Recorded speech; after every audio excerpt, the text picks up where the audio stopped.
Hey team, and welcome back to the channel.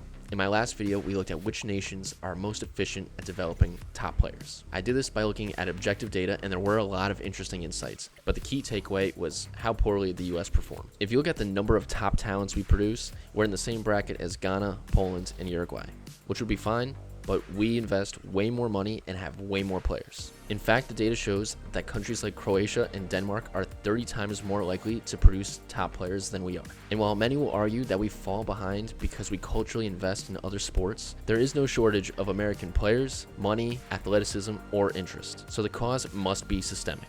And I'm telling you this because the best way to navigate through our system is to understand it. You see, in Europe, clubs are connected by a single professionalized system. And in the system, clubs make the bulk of their money by having their men's teams moving up in divisions or by selling players. Teams own a player's playing rights. So for them to be financially healthy, they need to develop players to help the first team. Or they can sell a player to another club for a profit. And this is necessary to do because without money, how else would a club pay for their coaches or their facilities? But it's very different in the US pay-to-play model. That's because clubs typically don't have professional teams and they can't sell players either. So no matter how much a club develops a player, they'll never receive a financial reward from it. Instead, the player simply changes teams or goes off to college. So where does the money come from? You guessed it, the parents. And because of this, the financial health of a club is driven by having parents paying huge registration fees. But not only is that expensive for parents, but it creates a slew of problems because development gets sidelined from a club's incentives. And it's not their fault. They're just playing by the rules of the system.